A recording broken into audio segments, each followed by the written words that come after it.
What's up, guys? It's Woody46, and we're back at it again with another 46 podcast. We have a special guest with us today. I'm gonna let him introduce himself. Hi, my name is Trevor. Online, I go by the name Dream. I am the founder of the JDM DREAM.ca, which is an educational website which teaches Canadians how to import Japanese cars for themselves. I've done it 3 times myself. I've imported a Japanese FDRX7. I've imported a 2008 Toyota Crown, and my wife is getting a 2009 Prius.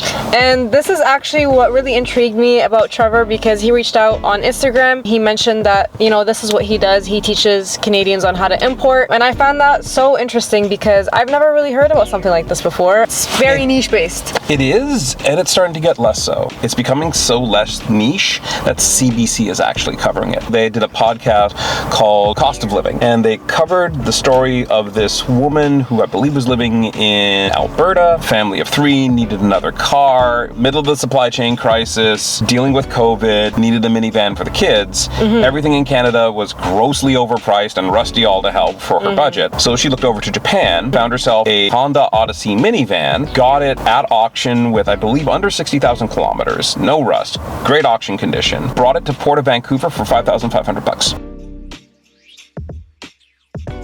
Typically what you're getting, or what we got well before this, and before the supply chain crisis, was, people dreaming the Paul Walker dream. I want to get in my R34 Skyline. Interesting fact, Canada gets it 10 years before America. We have a 15-year import limitation. America has a 25-year import limitation. And if you want to know why the prices of R34 Skylines are going through the roof in the past year, it's because now that import limitation has been exceeded for the earliest generation of the R34 Skyline. So yeah, everyone's dreaming of their Skylines, R-Spec Integra, the stuff that you can't get in Canada. But on the other hand, there are people who are just desperately in need of good cars, who are like, hey, I need a K-truck for my farm, or hey, I need a minivan for the family, and everything here is like $15,000 for a piece of rusted Canadian garbage. Right. So what would you say is the percentage between those people that just want something reliable, something good, and then that other percentage of people that want that R32 or that exotic, Japanese car? That percentage of people who are just buying to get something decent for the family is growing, and it's growing again in areas you would expect and where you wouldn't expect. Right. Minivans are very popular. Hybrid vehicles are becoming popular right now. K-trucks are they love K-truck. Gone crazy with K-trucks, particularly down in the States. Just to give another example of a typical Canadian purchase, I purchased the 2009 Prius for my wife. We have a limited budget. We just had a kid. You can see the car seat in the back of my other car, or the baby seat in the back. I saw pictures of him. He's a cutie. He's adorable. But she needs a car for her daily drive. I need a car for my daily drive. And we had a budget of about $20,000 to deal with. So how do we get 2 cars for $20,000 in Canada that are decent vehicles, that are not rusted, not high K? We looked in Japan. I picked up my Toyota Crown over there. It had, and you can see this all on the website as well, about 57,000 kilometers, no rust, hybrid, auction grade 4.5. I got that Crown for $5,500 at auction, and they taxed me on auction plus CIF, which was about $6,800 at Port of Vancouver. The funniest thing was the Prius. It was, again, 15 years old because import limitations, 21,000 kilometers, barely 1,000 kilometers a year. Auction grade 4, no rust. We picked it up for $3,100. Wow. It's going to cost more to ship it here to Toronto than it is to actually purchase the car, but that means we just picked up a Prius with 21,000 kilometers, no rust, for under 10K. Yeah. And then let's talk a little bit about the Crown. Tell us about it. Tell us why you picked that one out of everything else. So when I was going through the list of cars that we needed, we definitely wanted something larger and something hybrid. I commute to work outside of Toronto into Toronto. I'm looking for something that had a stronger engine, that would be less wear and tear on the highways, something hybrid because it's fairly long distance from where I am. I talked with my auctioneer representative at Japan Motor, and I'm like, what are the best hybrid cars we can get in Japan? And he's like, well, if you're thinking of these, consider some that actually almost, in some cases, already exist in Canada. Things like SUV Lexus LS350. It also comes as the Toyota Harrier, which is basically a rebadged version of it. And they're like, oh, if you're thinking of other hybrid vehicles, have you considered the Crown? And it's like, I haven't heard of the Crown. And I started reading They don't have it in Canada.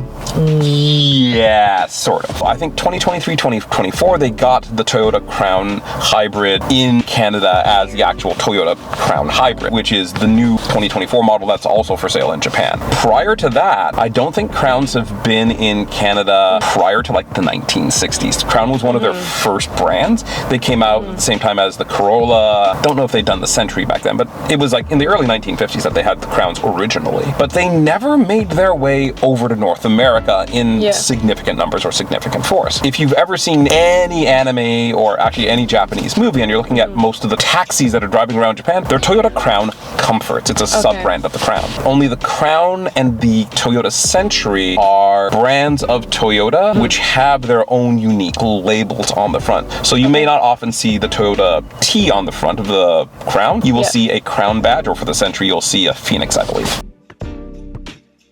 What would you say is the most difficult part about importing a car from Japan to Canada? Oh, the fucking paperwork. All the paperwork. Everything in this country is paperwork. Oh my God, yeah. So to break it down to the simplest process, first you need to get an auction representative in Japan. Then you need to transfer your money to them to buy the car. Then you need to get the car shipped from Japan to probably Port of Vancouver. There are technically two ports you can use. It used to be Port of Vancouver and Port of Nova Scotia.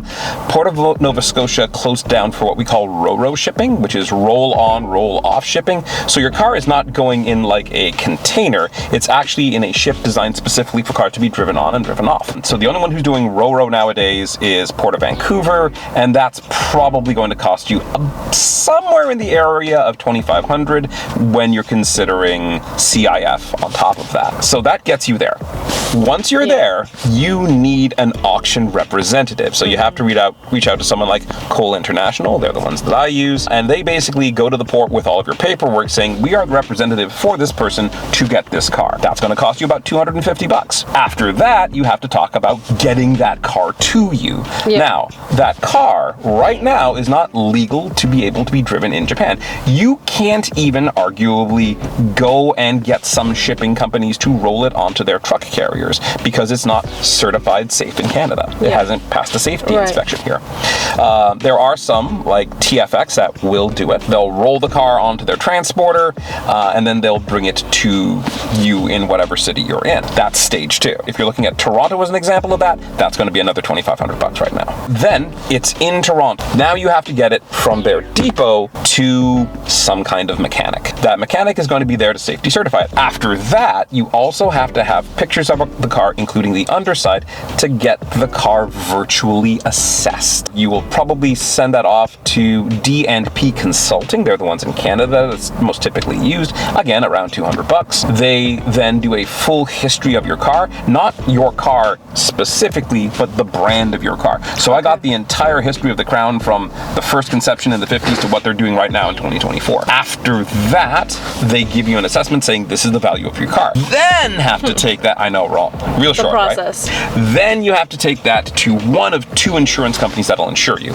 Either Mitch Insurance, otherwise known as Mitchell Whale Insurance, or Haggerty. They're the only two companies in Ontario that will do right-hand drive. However, other companies, like for example, Saskatchewan has some kind of national insurance there. The provincial insurance agency in Saskatchewan will insure a right-hand drive vehicle. So go to your local agencies in regards to that. After all of that is done, gather all the paperwork together. Then you take all that paperwork down to Service Ontario or the Ministry of Transport, along with translated documentation. Translated documentation, please see my website for this information, can actually in Ontario only be done by one agency, ATIO, which is the official agency which does translations for foreign documents for the government. They don't trust anyone else. Now, on occasion, if you talk to a lot of people who've actually imported on their own, they've managed to slip this by.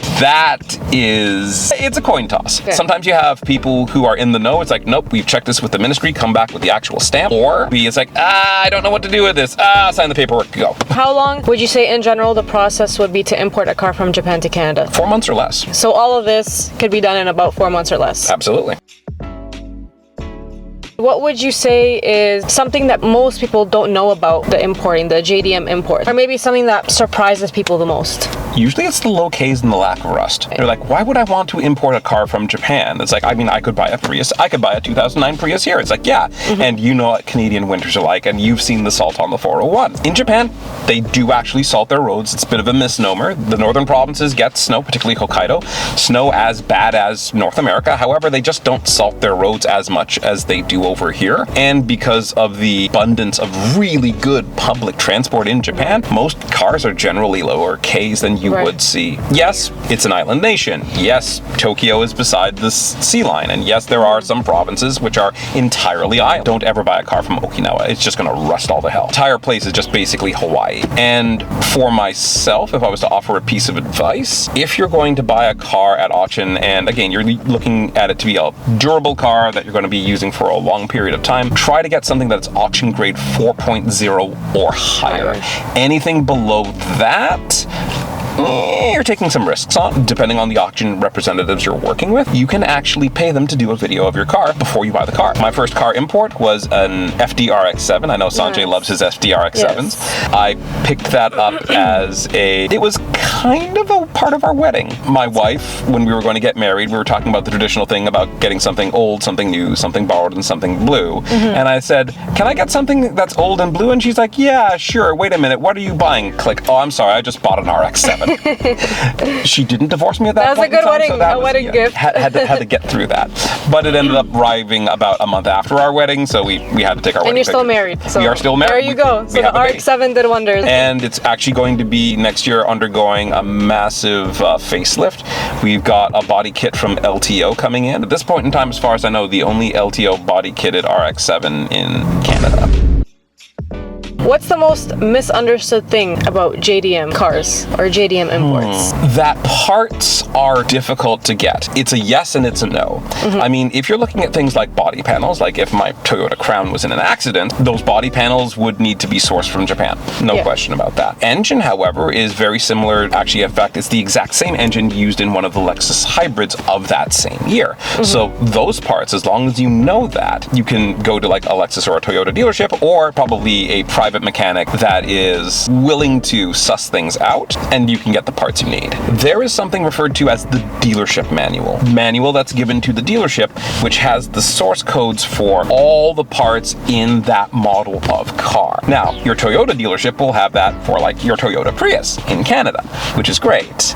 They've never received a Toyota Crown. Manual needs to somehow be sourced from Japan, and good luck finding that. Aftermarket community and Reddit is great because there is a growing community of Crown owners, particularly in Australia and New Zealand. That being said, you're still going to have a darn hard time finding those parts. 99% of the parts of my wife's Toyota Prius are the same as in North America. The only difference would be largely the dash panel. And if you're in an accident where you have to replace the dash panel, that car's probably a write-off anyways.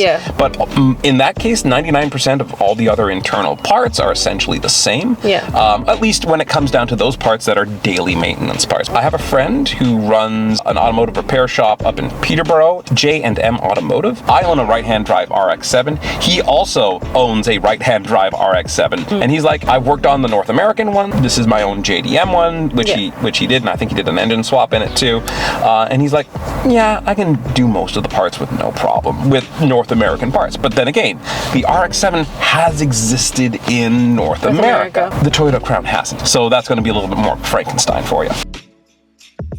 I could see that you have a very informed background. I could sense the passion from when you're talking. So based off of that, how did you get started? How did this come about? Where did the obsession start? The obsession with cars started in the 1980s with Miami Vice and Lamborghini Countach. I was one of those kids who had posters of all the exotic cars and copies of Road and Track like littering my floor. The real passion for the JDM side of thing happened when I started working in Japan.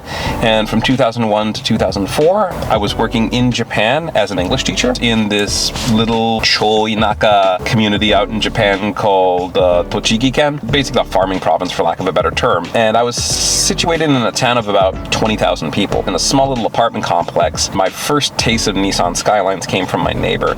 He and his wife clearly were a racing family. He owned an R32 Skyline. She owned an Alfa Romeo 4-door with a baby seat in the back and racing stripes on the side. And I'm pretty sure they were rocking that baby to sleep by doing toge drifting. They were an awesome family to be beside. Yeah. And just as I was over there, I just got exposed to such a wonderful abundance of JDM. Sidetrack. What do you think of Akira Nakai? Since we're on the Japanese topic. First of all, he's an artist. My basic opinion of him right there and then.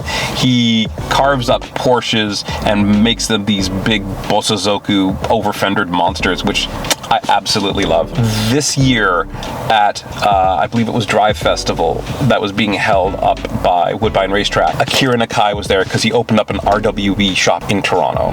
And I missed him by about 1 hour because I got caught in traffic and I could have had a car, a little Hot Wheels car signed by Akira Nakai. Why do you think his kits are controversial, or the way he creates them? Couple of reasons. So looking at Nakai-san, you've got a couple of people within the car community. So you have those purist collectors that are like, my Porsche 911 is a piece of art. I'm going to give it a better place to live in than I actually live in myself with this temperature controlled little humidor garage. And I'm only going to drive it out on Sundays when the sun is shining. And I'm like, that is too much. Well, I would say so.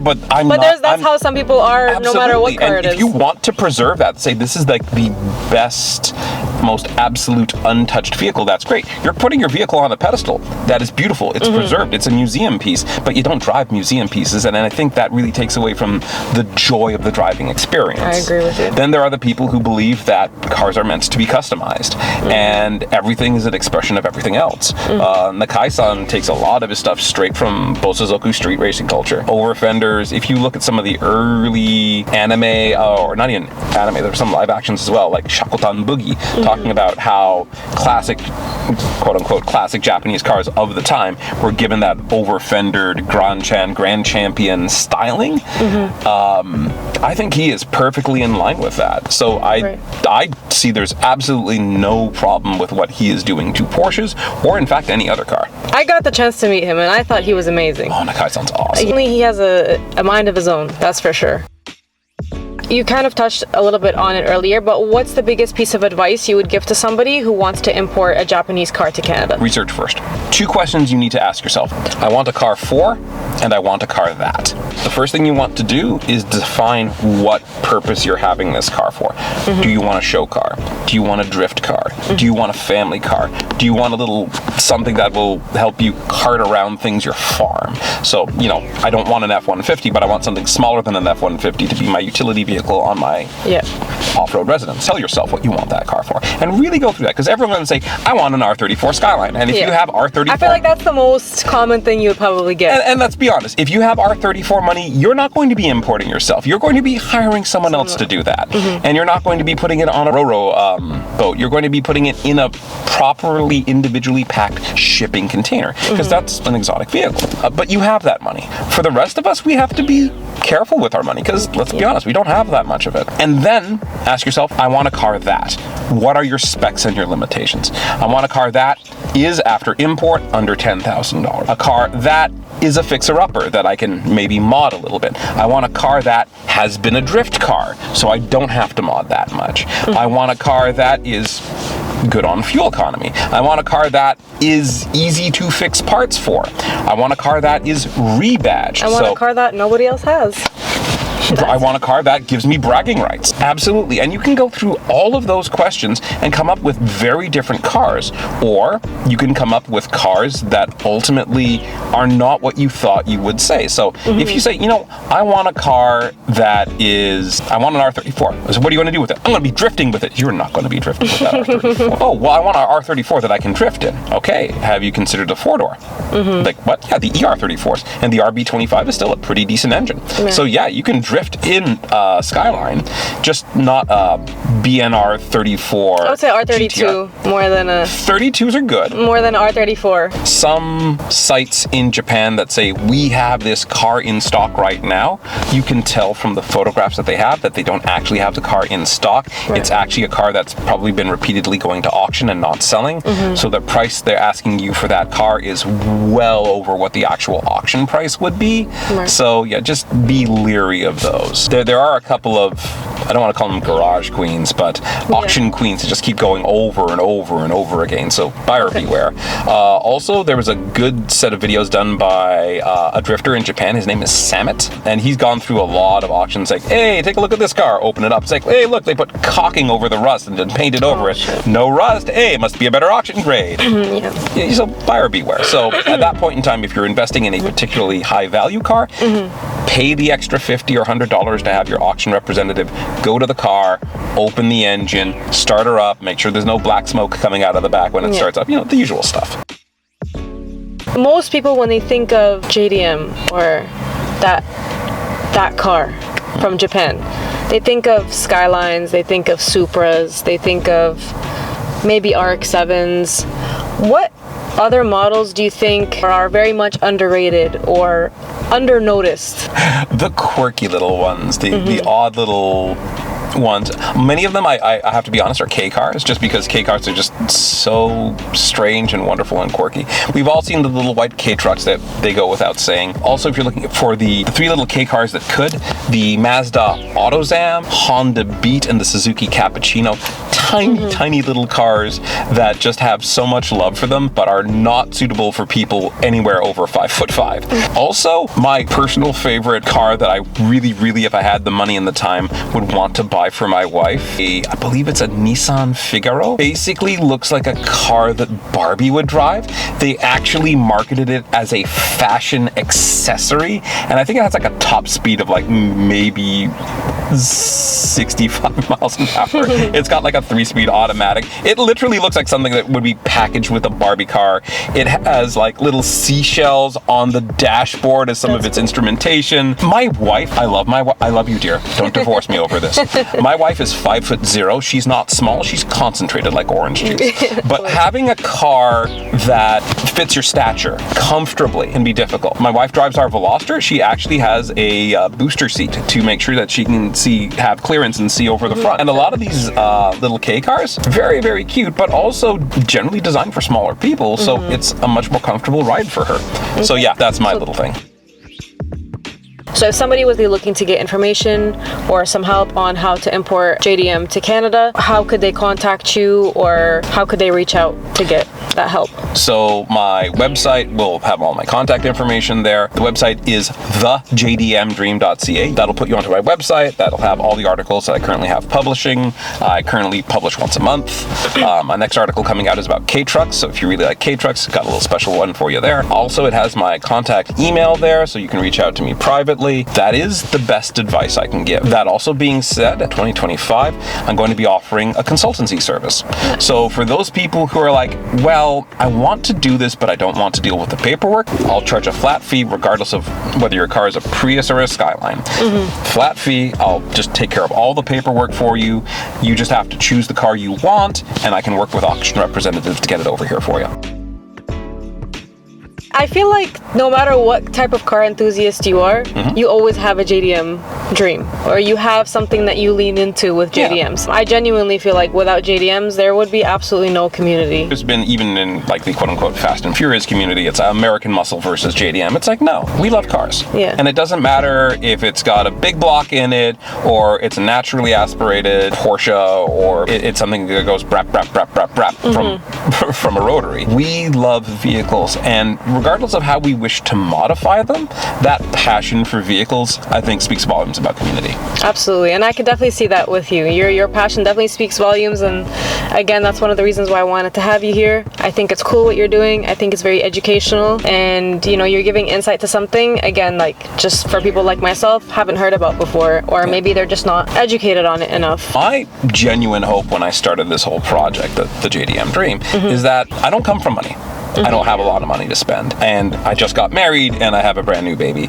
I'm on a budget, and I know other Canadians are struggling just like I am. And I mean, and if you have enough money that you know, say you want a car for yourself, and you're like, well, like I've always dreamed of, you know, like buying a Honda S2000, and I'd make that my daily drive, but they're going for like $34,000 here. It's like they're going for $14K in Japan. Yeah, I think that's pretty much it. Do you have anything that you want to mention to the people, or any last words you have for people watching? Dreaming is good. We never move forward unless we start with a dream. Start with your dream. Ask yourself those two questions. What do I want my car for? And what are the specs that I want my car to have? And then once that dream begins, do your research. And yes, it's so easy to go with the trend that, yes, I want a Supra because everyone else wants a Supra, or I want a Skyline because everyone else wants a Skyline. Talk with your auction representatives. See what other cars are out there. Once you do, you may find that you have a very, very reasonable, cost-effective alternative either to a JDM Classic or a daily drive for your family. Why this is also really good is that it's not just geared towards car enthusiasts necessarily. So if you're just somebody that's looking for a daily driver, or you live in Canada, you want something affordable, reliable, this is also an option for you that you can look into beyond the Canadian market for cars. Yeah. And I think that's why it's also a good thing what you're doing, because you're educating people again on how to do that. There's one other thing I wanted to mention. Another question of why are Japanese cars typically so low kilometer, low rust, low use? That is something called shukken. Lack of a better term, kind of like a engine environmental inspection that happens every 2 years based on purchase date of the vehicle. Let's say you purchased your vehicle in January of 2020 and you keep that vehicle till November of 2022. You sell that to a dealership. The person who buys that car in November of 2022 has 1 month to drive that car, and after that they'll probably have to pay around $2,000 or more to get that car recertified, doing shukken again. And that always stays with the car, regardless of whether it's going to auction or whether it's going to a used car dealership. They always have a sticker that says, you know, this many months of shukken left on the car. But that being said, as soon as it goes to auction and leaves Japan, shukken doesn't exist anymore. Yeah. So this has been designed to encourage Japanese people to keep buying newer cars and keeps their automotive industry very going. Yeah. The aftermarket industry is like, oh, well, this is a perfectly decent car that's only 2 years old but has shukken on it. I will buy it in my home country, assuming you can import it at that point in time. Well, we just ended off on this note. Okay. Thank you so much for Not at all. It's been an absolute pleasure. taking the time to talk to us about JDM imports and the whole process about how to bring them to Canada. If people want to find you again, they can message you on Instagram or directly on your email website. JDMDream.ca. JDMDream.ca, guys. Thank you so much, Trevor. Not at all. Appreciate your time. Great conversation. Absolutely.